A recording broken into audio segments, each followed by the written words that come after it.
see, that's the whole point. It's the stuff you don't like to think about. You have to write it down. He said, have a plan. Start with a plan. It can be a terrible plan, but it's better than no plan. Life is not always romantic or pretty. It's brutal, but that's okay because we all have to live in it. Welcome to Life is Good. I'm Heather McEwen, and you'll never guess who and what we have on the show today.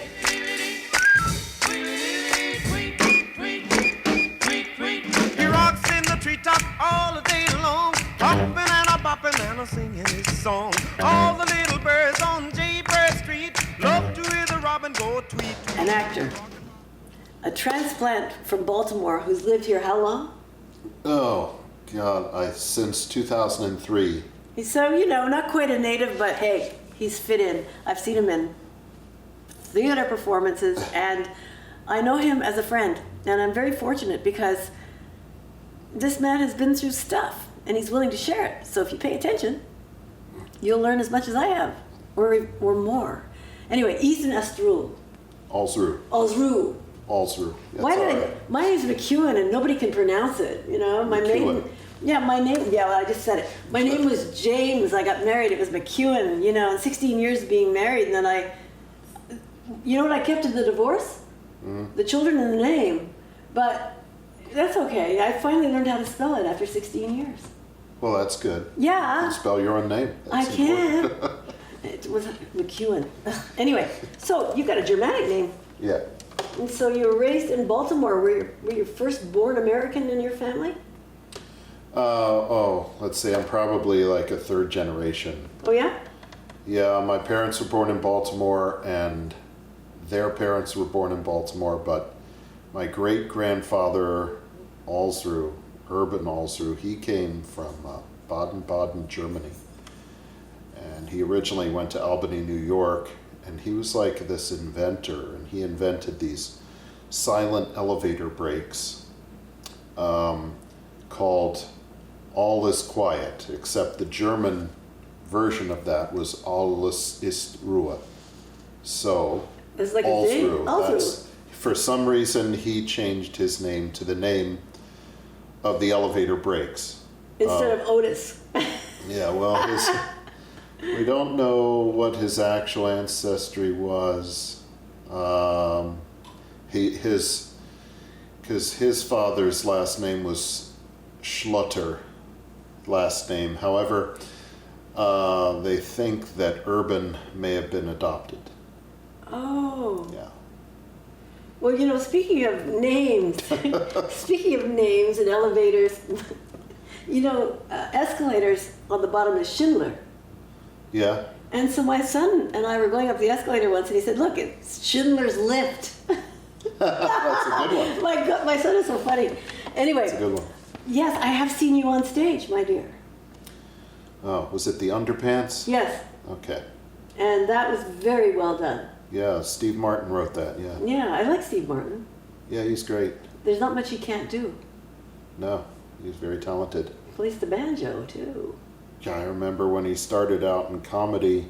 With the arrow through his head? Yeah, his comedy was very edgy and existential. Mm-hmm. Well, I grew up in the time of... He was from Waco, Texas. Really? Yeah. I never knew that. Yeah, he was from Waco, Texas, yeah. You don't expect a Texan to be that out there. But he was so good. And there's another fellow who's on Saturday Night Live, or was. He's extremely good. Gosh, I see his beautiful face. But he's from Tulsa. And he's one of the out there guys. And I lived in Tulsa for 5 years, and I didn't know we could create such outlandish, wonderful, crazy, wonderful people from Tulsa because they're very conservative there. Yeah, well, I don't know. I mean, I don't think any region has any monopoly on creativity or genius or anything like that. I mean, Orson Welles? Yes. He came from Kenosha, Wisconsin. Yes, he did. Well, so did Jack Benny. Okay. He was from Libertyville, right across from there. Okay. Yeah. So what am I talking about? Don't listen to me. But listen to Ethan. We were talking earlier of COVID and what it did for you. Okay, yeah, yeah. Well, what it did for me was I work in a supermarket, and no one knew what this disease was going to do. I didn't know. So I said, I better take a 4-month leave of absence. And it was one of the best decisions I ever made, because I had a lot of time to think. And I'm a big fan of Dr. Jordan Peterson, who we talked about. Yeah. And I did his online self-authoring program, which, you know, I don't know if I'm supposed to even talk about this due to copyright issues or something. Like, I'm not trying to plug a product. Well, if we are, it's a good product. Yeah, it is. Anyway, there was a $26 online self-authoring program, and in the past authoring section, he has you do an online journal, and where you write down all your childhood experiences, all your past experiences, childhood, adulthood, everything up to that point. And anything that is intense, the good, bad, anything memorable. Well, for me, it was a lot of bad stuff, and it was hard for me to write all that down. It took me about 5 weeks. They promised you to do it the first week, you'd hate it. Yeah, the first week I did hate it. It was very monotonous. I didn't think it was going to work. You know, Trying to overcome. I'm writing down all this stuff I don't want to think about, but see, that's the whole point. It's the stuff you don't like to think about. You have to write it down, because it's like an exorcism. You're taking the thoughts, the memories from your subconscious, and you're putting them out on paper, and that's a form of exorcism.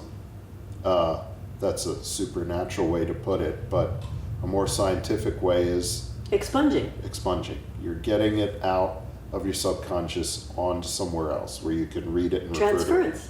Transference, exactly. And they tell you in the program that you're going to feel bad the first week or so after you do it, because obviously you've dredged up all these memories that you didn't want to think about, that you were running from. But 2 weeks after, you're going to feel a lot better. And I did. And after how long of not feeling well? My whole life. And what were some of the things you did before? Oh, well, let's continue with this, Dr. Peterson. Yeah. 2 weeks, 3 weeks? After 2 weeks, I felt better than I had ever felt in my life. Pretty much. Did you finish the entire 5-week course? Well, no, I kind of skimmed through the present authoring, and then the future authoring I'm still working on. Aren't we all? Yeah. Yeah, but I do know. believe visualization, actualization. Mm-hmm.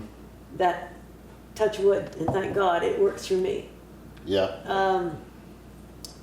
You know, before I became a marathon runner, I said to myself, I'm a marathon runner. Before I became an author, I said, I'm an author. Tony Robbins does that too. Yeah. You ever read any of him? I'm not crazy about Tony Robbins. Well, he's weird. Yeah. I attract weird people. Yeah. He never calls, but I attract weird people. I attract interesting, fascinating people, I think, because I'm very fascinated by them. Yeah. So weird wouldn't exempt him from my sphere. But I find him to be somewhat disingenuous. Well, yeah, I hear you. He comes across that way, but I don't think he is. I think he's just kind of one of these superhuman people. People listen to him talk, and he kind of fools people into thinking that they can achieve what he has achieved. And he may even believe that you can do that, but really hardly anyone can. I've met a lot of people who you instinctively know are great. 99% of them don't know how great they are.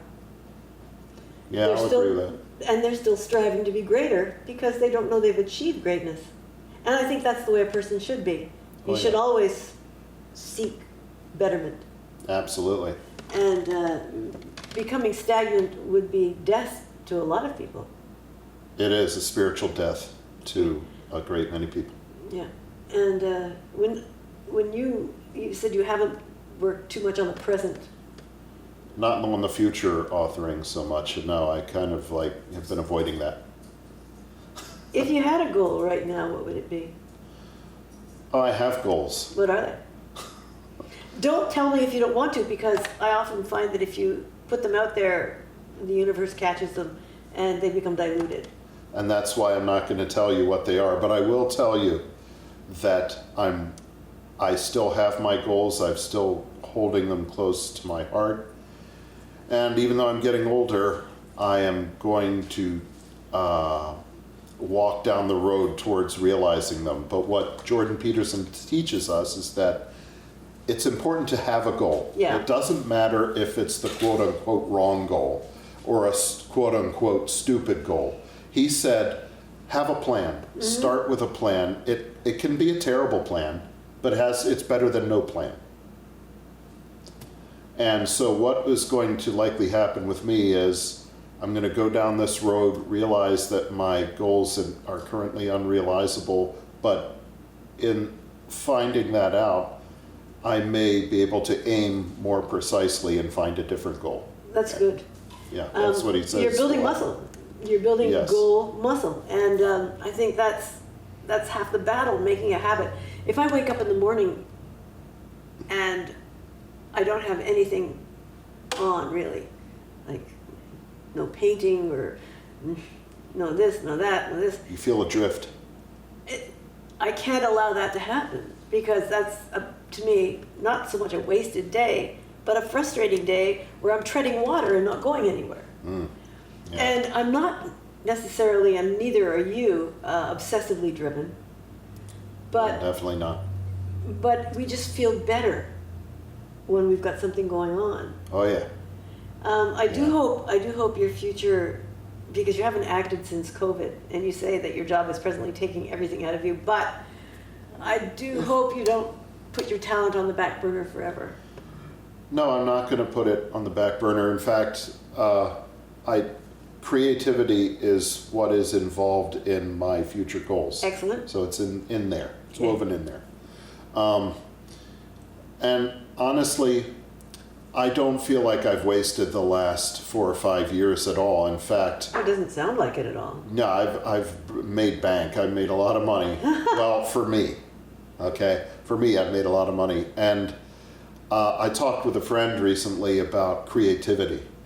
And he said, I think people get creativity wrong. He used to be an award-winning filmmaker himself. That's kind of like what I would like to be. I made some films in high school. But anyway, he said, lots of things are creative acts, okay? For a lot of people, survival is a creative act. Mm-hmm. Creative meaning you're fighting for something, just surviving, just making a living can be a creative act. If you don't think of creativity as just as wearing a black beret and having a waxy mustache and painting watercolors, or composing music, creativity can be starting a family. It can be working on a farm, owning a piece of land and building that land and making it your own. Mm-hmm. Your house is an act of creativity. You can thank Robert Langland, my builder. I thank Robert Langland and I thank J.R.R. Tolkien as well. Yeah, for sure.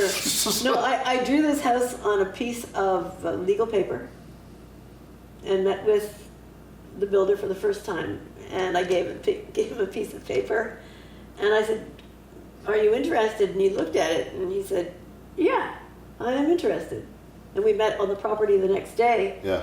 And he said, "Your plan is not good because it's artistic. But if you only have an 8-foot-high ceiling," because I wanted it to be like Bilbo said, Baggins says. and you want it 20 feet by 30 feet, it's going to fall in on your head unless you have beams all the way down the center. Do you mind if I make a 20-foot ceiling? So he did the ceiling exactly the same style, Yeah. but he did it so that it won't fall in. So he was a genius. Good idea. Yeah. I'm an artist. He's a genius. Anyway, Robert Langland, he lives in Troy, and he is dead honest. He'll do a great job for you. So thank you for complimenting the house, but kudos to my builder. Yes. I'm glad. Ditto. And to Tolkien.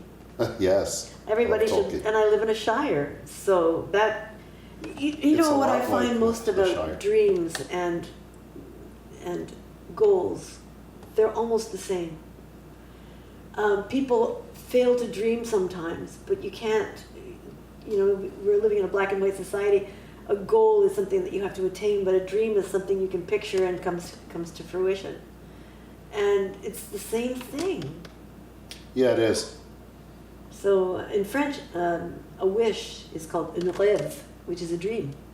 So a wish is a dream, is a goal. I like that. You know, the Chinese say crisis and opportunity are the same word. I agree. Yeah. It's true. How I many learned times? that from The Simpsons. Really? Yeah. How so? It was in The Simpsons. All They the had time? some great writers. Oh, they had some great writers. I wouldn't let my children watch The Simpsons when they started.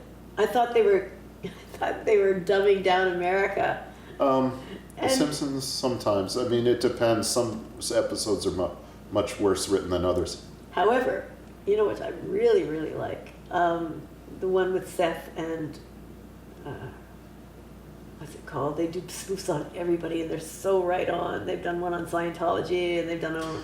Oh, you mean the South Park. Yeah, I love South Park. yeah. You know, I just I love love it, and I watch the shorts of it all the time, and I don't have a TV, so I have to watch it on YouTube if I see part of their show. And usually the shorts tell exactly what is going on in the world. Yeah. Exactly right. And usually my opinion is voiced through them, so, which is great. That's a great show. Yeah. Yeah. Would you ever like to write one like that? Oh, writing a show? No, I would kind of like to write and direct my own films, movies. What genre? Well, I've always been a history buff, so I think it would be historical. I think they'd What be era? historical. I don't know. I like the Victorian era. You do? Well, that's just because you're not a woman. And the Edwardian era. God, that's so bad for women. Well, the colonial. That's okay. I do like the era historically. Yeah, I mean, well, we could argue that, women. We could argue that women had it bad in every era. I would argue that men also had it bad in every era. Oh, I mean, that's because your women were unhappy. well, that's part of it. Yeah, I think when I read about how our ancestors had to live, men and women Yeah, both, it's true. and children, Those who did live. work from dusk till dawn, and dawn started before there was light in the sky, and dusk ended after it was pitch black at night. Work. And it was crazy. It was crazy and it was hard. It built America. It built Canada. Yeah. The Industrial Revolution and children's rights and everything came into it. But I remember, if there's a farm like my great-grandparents, the farm is still in existence and it's beautiful, but it's not owned in our family anymore. Dairy farm in Quebec. They moved over from overseas, Ireland and England, and raised 5 hardy people Yeah, on the farm. had to be. And my grandfather put himself through school, correspondence courses, and his brothers and sisters, brothers and sister, worked on that farm. But the work ethic they developed and the farm, what it gave them later, Yeah, allowed them to springboard and put all their kids through college to give them an easier life, but in a different way. But my grandfather said he worked a 58-hour shift once when he finally got into industry. He was master mechanic for the pulp and paper mills of Canada. a 58-hour shift, one shift. One shift. What is that? 3 He said, days. and he told us about that all the time. You are so lazy, Heather. You are so lazy, Alan. You don't do this. You don't do that. I worked a 58-hour shift, and he wasn't lying. And he'd get up in retirement. He worked 12 hours a day because he became a vegetable farmer. So, yes, they were tough times, but they made tough people. Yeah. And if you survived. Yeah, if you survive. Yeah, God bless him, I'm telling you. Those were tough times, but I look at society today, and I really wish more of them had a stronger work ethic. It would have be a lot better for them, yes. Yeah, if they had one, yeah. Yeah. Are you gonna, if you did the tough era, would you juxtapose it to what's going on today with the same age group? Oh, kind of like The Godfather Part 2 or something like that? Maybe. Like going back and forth in time? Possibly. I don't know. No, I don't think I would do that because we're already experiencing life right now. I think I would just show life in the past. Mm-hmm. And I would emphasize how brutal it was in comparison with today, but I think I would also emphasize how much wiser they were because... The priorities. Yeah, and like you mentioned, working on a farm, that makes children a lot wiser because it teaches them about the life cycle. They care for animals, and those animals are often slaughtered or they die. That's very important. That's a very useful lesson for a child to have. Very much so. Yeah. I know the first time, a calf was born and it wasn't going to make it. It got scours and it got pneumonia, and so I took city girl, but it was my first job as a herdsman. Don't tell me they made you kill it. God, no. Oh, well, no, okay. Sometimes they'll do that. I worked for the kindest farmer, and I Yeah. had a cape made of wool, a beautiful woolen cape, which is Yeah. gorgeous. And I took my beautiful green woolen cape and wrapped that calf in it overnight and stayed with it for quite a while. My farmer let me do that knowing it would be a tough night for me either way. But he knew I had to learn the hard way that no matter what you do for a calf like that, it's going to die. Yeah. So adults can learn it that way too. I was 30-something when I was a farmer, 33, 34, 35, when I was a herdsman. And you're so right about the life cycle. And even when a bull would mount a cow, my kids saw that. Yes, and that's another part of life that kids need to learn about. Life is not always romantic or pretty. It's brutal and it's base and it's, but that's okay because we all have to live in it. Yep. So you have to have a sense of perspective, and you can't just be a shrinking violet about that. It's, I always thought that farmers are the funniest people. They have the best sense of humor. Well, yeah, I've written about it. Yeah. Like, here's my grandfather at the Ayrescliff Fair, the Sherbrooke Fair, with all the other farmers. He's a vegetable farmer, but he was raised on a dairy farm and went into industry and retired back to being a dairy farmer, and vegetable farmer. And they're all the same. They've got the fedora, they've got suspenders, a white shirt buttoned to the top, and they're standing around. And once in a while you hear about old, yep. So and so had a 100-pound cow, 100 pound a day. Yeah. Your potatoes are pretty good this year, Cliff. Yep. Sweet corn's good. Yep. And I listened, and I was 5, 6, 7, 8, 9, 10, 11 when I was living with my grandparents. And I was invisible. Yeah. But I watched the pace. And when I was working on the dairy farm, and I was thinking about this today because I'm out in the back 40 doing my landscaping, building teepees and stuff. I walk the way my farmer taught me to walk to save energy. Ka-thump, ka-thump, ka-thump in my boots. Ka-thump, ka-thump, ka-thump. And I used to ask him, why don't you want me to bring in the cows that we could do it a lot faster? He said, why? They'll come in, they'll get milked, and you'll have energy to work 12 hours. Okay, so he taught you about pacing yourself. Aha! Yeah. City folks don't do that. No, they don't. They burn out. At noon, they drink coffee. Yes. I mean, coffee, I'm not going to knock coffee I because so can't knock many coffee. people live on it, but, you know, people abuse coffee. People abuse stimulants, and that's terrible. Yeah. Getting back to stimulants, back to Peterson. Okay, sorry. No, isn't this fun? I love talking to Ethan. And I do hope you make that television series or movie. It's going to be a bunch of movies. Okay, that's good.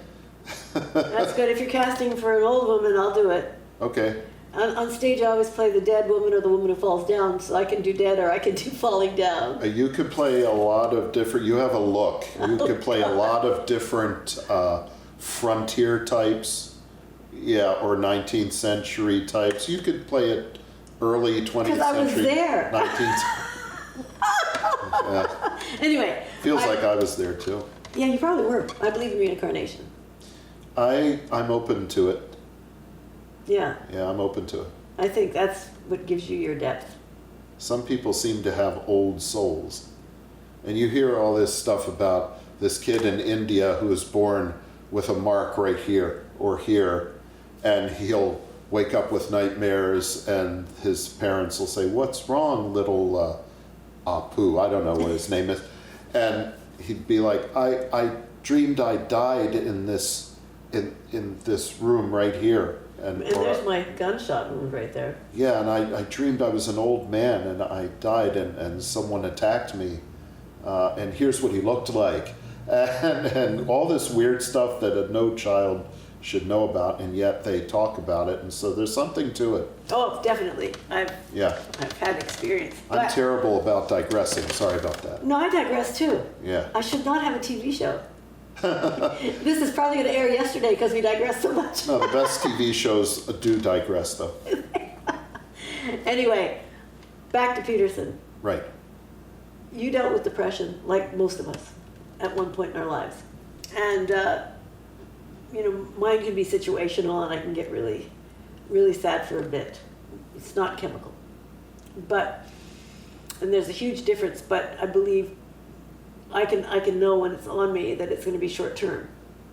Other people don't. So you think that Peterson's writing is definitely helpful for anybody with any kind of depression? Well, yes, because he talks about the two different kinds. There's the kind where your life, it seems to be going fine, and yet you have trouble getting up in the morning, you're lethargic, nothing brings you joy. That could be a chemical imbalance that could be treated with medications. But then there are the other kinds of folks who come in to see him. This is when he was a therapist. And they describe their problems, and then he'll tell them flat out, your problem is you're not depressed. Your problem is you're screwed. You don't have any friends. You don't have any job prospects. You don't have any social skills. You need to work on those things. He's honest.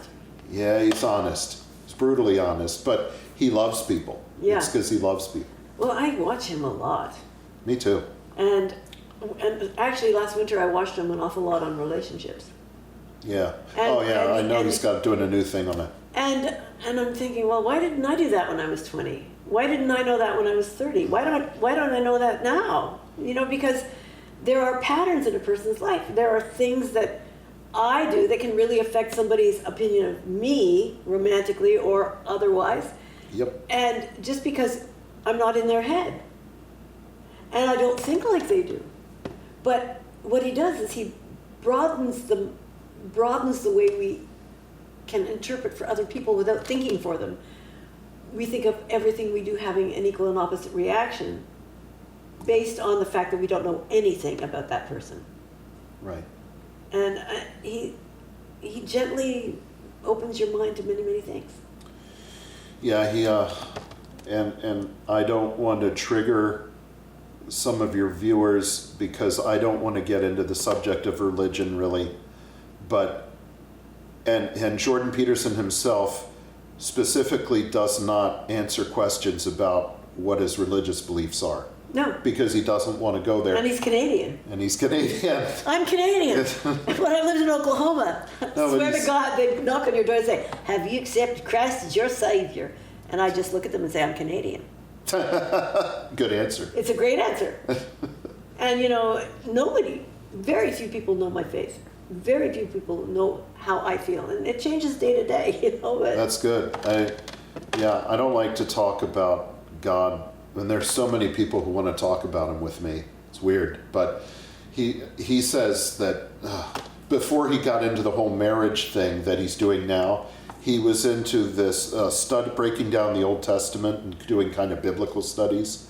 And he's got this wonderful book, We Who Wrestle with God, that came out. And really, he likes looking at the Judeo-Christian tradition as the idea that we seem to have lost in the postmodern era. The idea that there is a golden rule, do unto others as you would have them do unto you. that's framed in my guest room. That's great. It reminds me. Yeah. And people need reminding, though. That's the simplest thing. The It is simplest simple, thing is to but- treat people how you want to be treated. The world would be such a kinder, gentler place if everybody put themselves in another person's shoes. But We're just our a little- postmodern society has gotten so spoiled, we treat that as a punchline. We treat it as, we laugh at it. We laugh at those kinds of lessons that our grandparents taught us. Really? I think so. We collectively, you know. I never even thought of it that way. Yeah, we make fun of our ancestors, our grandparents, as being sexually repressed and being uptight. You never met my grandfather Bilton. Or my grandmother Bilton. Oh, they weren't? They're in their 90s, right? I just told this story the other day. They're gone now. But my grandmother, she said, oh, God, your grandfather. You know, sometimes I wish he had a mistress. And she was in her 80s, honest to God, your grandfather. Oh, I'm so glad you're here for the week. You mean in her 80s she said that? Yeah, she was like 60s, currently. 60s, 70s, Wow, 80s, wow. you know. And she said, oh, your grandfather. And she'd shake her head, and, Huh? and I said, well, you always have a smile on your face, Grandma. But and then my other grandparents, they held hands for 67 years. So I don't know that they were sexually active. I just know that they were in love. Yeah. And I wonder if my grandparents built were in love or just in lust. I don't know, but whatever, my poor grandmother. But sexual repression, we think about that, but my father was also very honest with my brother and I, about being careful and everything like that. But of course he wanted me to wear white to my wedding, so you don't do anything before you're married. But then... Yeah, there's something to that. Yeah. I'm not gonna go into my But personal that's not beliefs on sexual it. repression. That's just missing the sexual revolution. And I look at it and I'm thinking, that took an awful lot of sweetness out of the relationship deal for people. The sexual revolution? Yeah, Yes. because it's such a special... Yeah, I mean, you don't want to give yourself away. right. You want to make it so special that you see stars. And... Yeah, I don't know how we got on this subject, but it sure beats depression. Yeah, it does. So 3 cheers for Jordan Peterson. But he's right. If he does say that do unto others has gone away. Yeah, and the 10 Commandments, which really are pretty basic, don't kill, don't lie, don't steal. Really, when we lie, we're making the world a worse place. We really are, because we're trying to alter reality into something that it isn't, and it is bad karma. Bad karma. It is. Bad karma. And I'll tell you, that is so true. Just like good karma, there's bad karma. And it's so easy to get good karma. Well, you have to work at it. Just be yourself. Ethan. Yeah, that's something I have to work at. Really? Oh, yeah. I mean, I think a lot of us today, I'm not speaking for you, I can't speak for you, but a lot of people today have trouble being themselves. It's, I think we've just lost touch. It's alienating if you are yourself. I know this. I'm myself, and take me or leave me. And a lot of people just leave me. I know this. I've been told.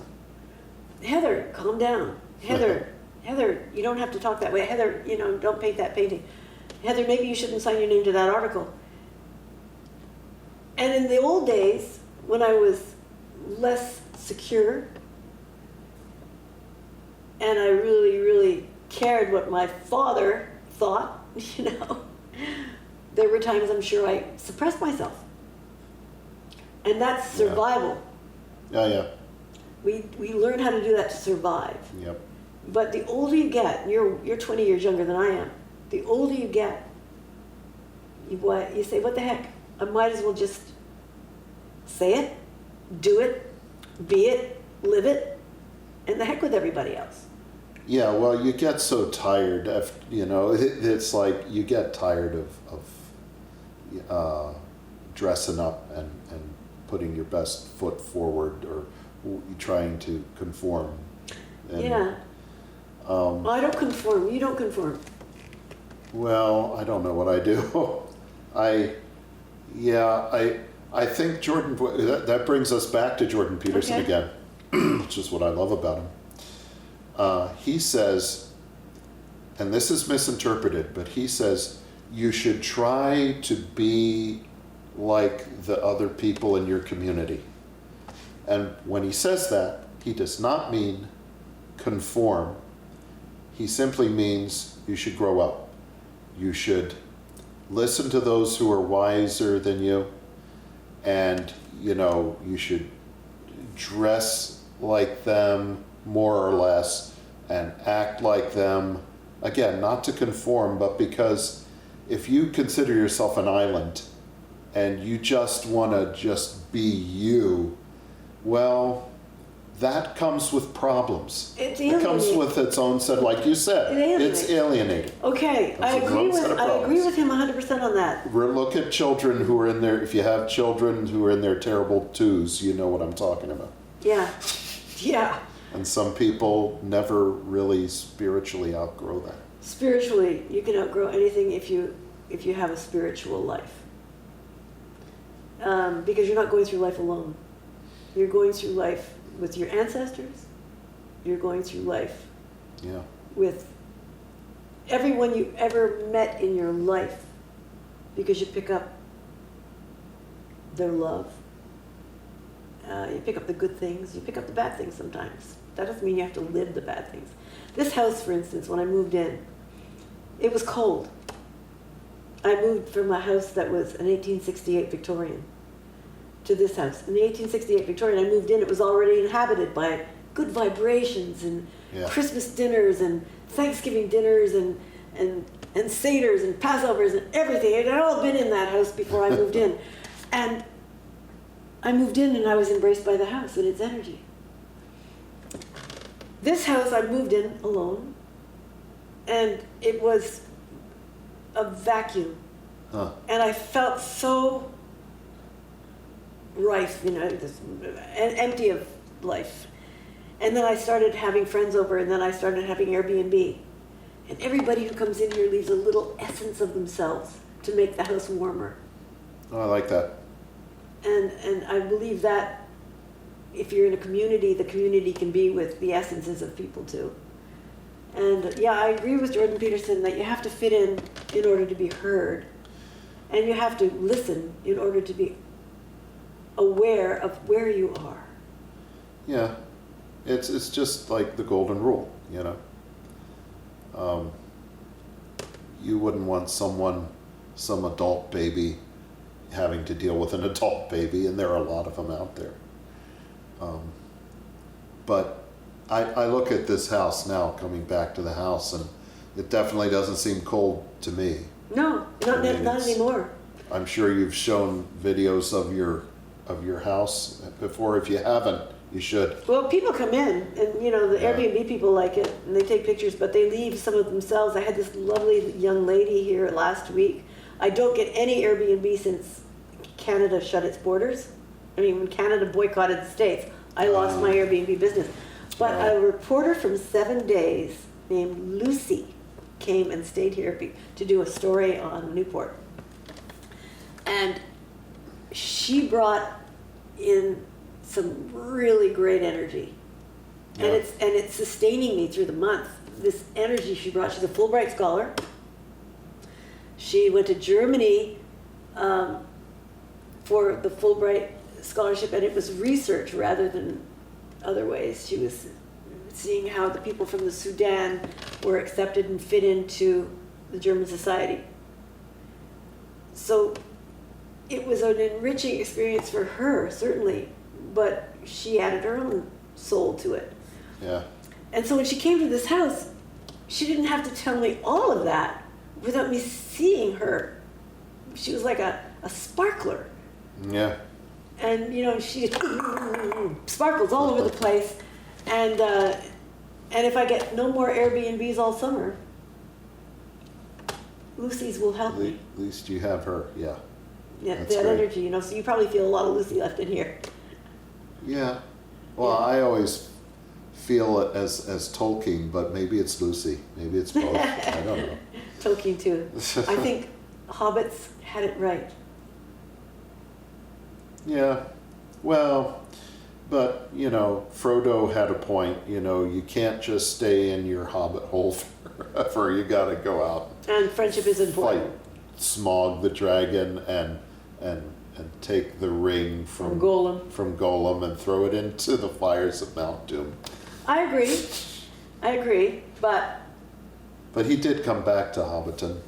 and the Shire is a very, very important thing to have in your soul. Absolutely. And It's what gave Frodo his strength. it did. Yeah. And I think people forget that home gives strength. Your young life did not give you strength that you think, but it did, because you're forged in fire. There were some very positive aspects of my childhood, yes, that I forget about sometimes, but yes. But the bad parts, Bad parts. that's what you call forged in fire, which Yeah. makes you steely. Yeah, steely. That's a good analogy. The sword, the Japanese katana, was it called the katani sword, is like one of the hardest, sharpest steel swords, because they forged it in fire. They turned the liquid metal over 1,000 times. No, more than 1,000, like closer to 1,000,000 times, when they were making those. So it's like, you know, the more of the fire that you are forged in, the Stronger. The stronger. Well, there you go. Yeah. You're unbreakable. I don't know that I'm unbreakable, but I'm a lot more unbreakable than I sometimes feel. Well, I've known you for how many years? I don't know. A lot of years. 2010 maybe? Yeah. You stayed at my house, right? I came to visit you at least twice. I started out going with Lene to the JetBlue performances. Okay, well, they were JetBlue performances, but it was highbrow to hoedown. We brought people in from all over the country, and they jammed with people who were local. We Yeah. had local acts. We had acts from all over the country, and then sometimes they got together and jammed together. And you had the JetBlue acts, Yeah, which I that's thought the were the people. most entertaining. And there was Daryl. I remember Daryl Daryl. Goodwin. Yeah, I'm still very much in touch with Daryl. I love him very much. He was a great MC. He was Yeah. a great host. He was adopted at the age of 4 by a rabbi, Rabbi Quattlebaum and Aunt Martha, who he brought to the show at one point, which was the highest honor for me. Rabbi Quattlebaum. And they were beautiful people. They've both passed now. But he was adopted at the age of 4. He eventually met and reacquainted himself with his biological family. And he's filled with joy.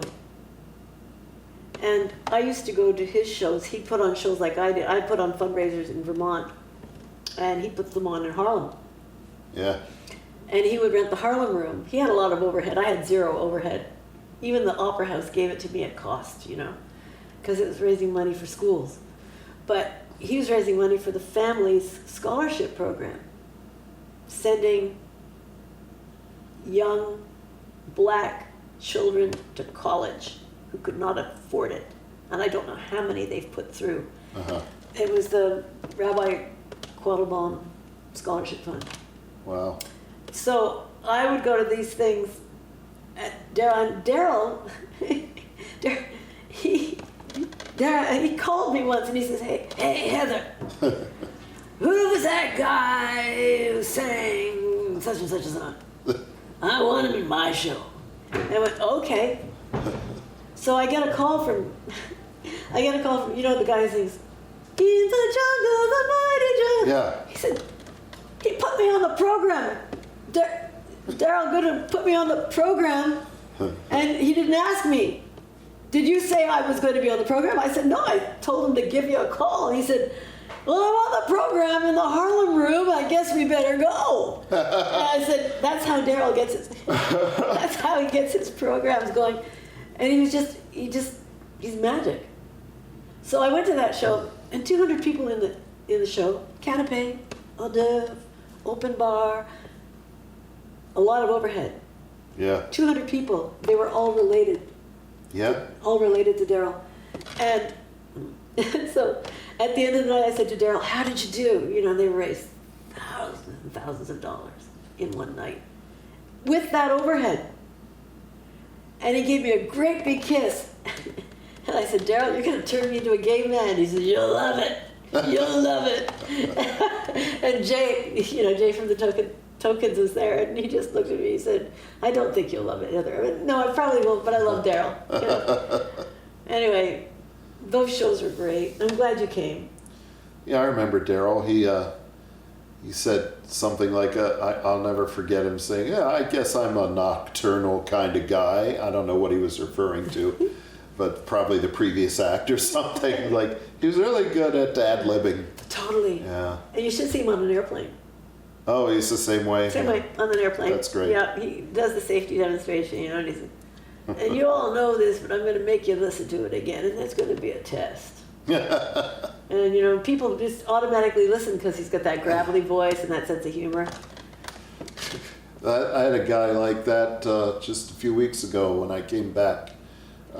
We were stuck in the Philly airport, and the guy at the desk who was calling out, you know, when our flight was due to arrive, when it was due to board, and it was very late, and he would joke around, and he was this old guy with a white ponytail, and he's like, yeah, well, looks like I know our aircraft are all worthless, aren't they, folks? Oh, you're flying Spirit. No, it was American. And he said, yeah, I know. People say I'm not good at this job. I should have never quit my job at the chicken slaughterhouse.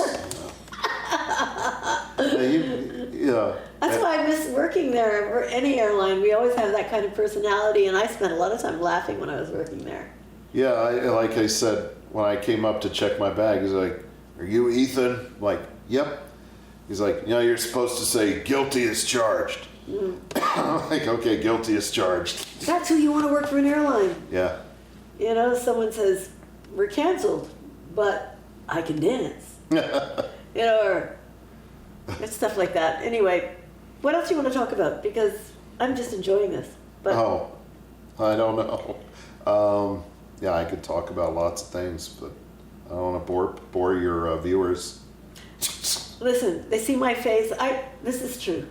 When I was doing a show at another venue, another station years ago, somebody stopped me on the street and said, hey, the wife and I saw you on TV the other night. And I said, well, I hope I didn't bore you to death. He says, no, as soon as we saw it was you, we turned the channel.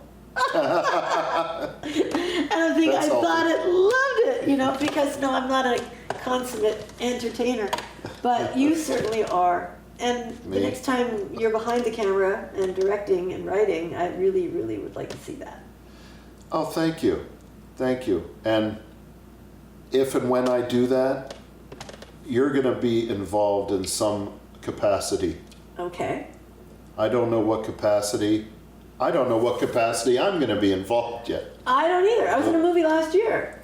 You were? Yeah. And, you know, I didn't end up on the cutting room floor.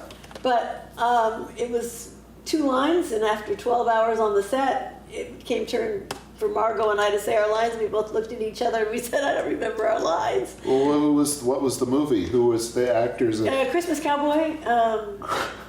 Christmas and, Cowboy. It was kind of a Hallmark thing. It sounds like a Chris Christopherson movie.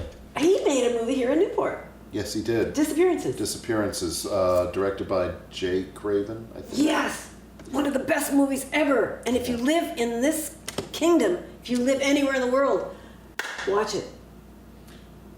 It's Disappearances with Chris Christopherson and a few other fabulous actors. Right here in Newport, it's one of the best movies I've ever seen, one of the best books I've ever read, because it's all true. Even the spirit world around here is extremely, extremely vast. Wouldn't it take place in Prohibition Yep. era Vermont? Okay. Yeah, it's about the revenuers Yeah. and the smugglers and Lakeman for Magog and Newport. And, you know, Newport's been down on its luck a little bit. Maybe we should get some smuggling going here, you know? You know? But I'm really proud of Newport. I'm proud of where it was when I was growing up. I grew up 6 miles from here across the lake in the summers and on weekends.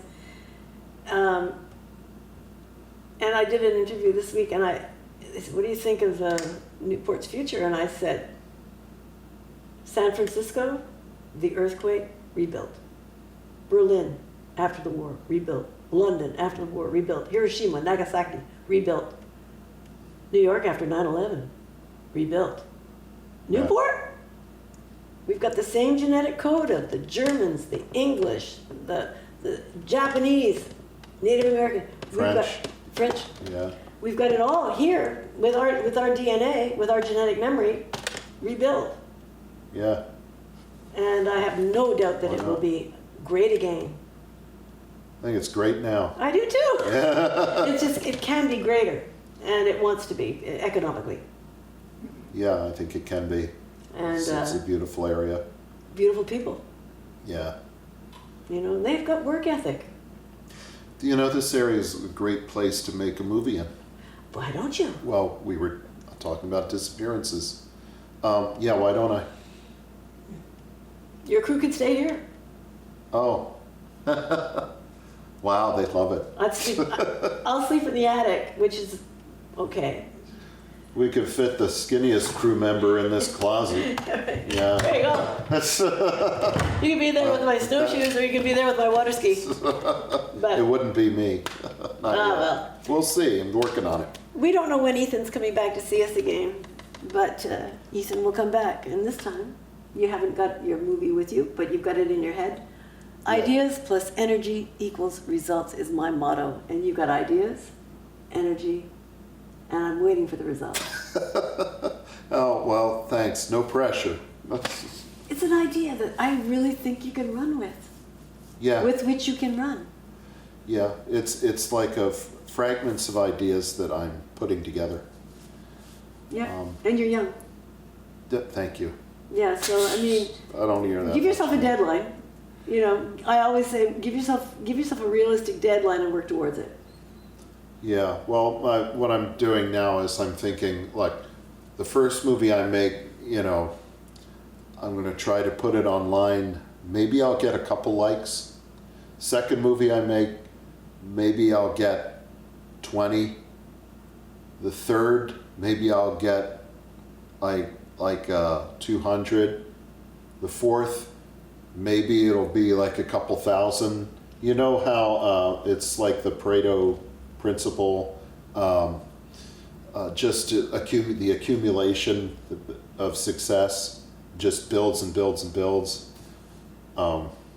That's another thing Jordan Peterson talks about. Yeah, well, I believe that, but I'm too impatient for that. Well, me too. You know, we all are. But, you know, but that's how it's done. that's how it's done. That's how it's done. Crap. Yeah. Well, you know, what am I to say? I don't know how many people watch this show, but it is in the millions. But I really am glad you're on it. Thank you. We'll work on getting it in the millions. Of course. We're working on it now. Yes, NEK-TV, YouTube are star makers. Yeah. Anyway, this is a lovely man, and I do hope you come back. Thank you. This is a lovely woman, a lovely show, and I will be back. Good. Thank you for watching Life is Good. My guest was Ethan. I learned a lot. See you next week. Slow rockin' Robin, 'cause we're really gonna rock tonight.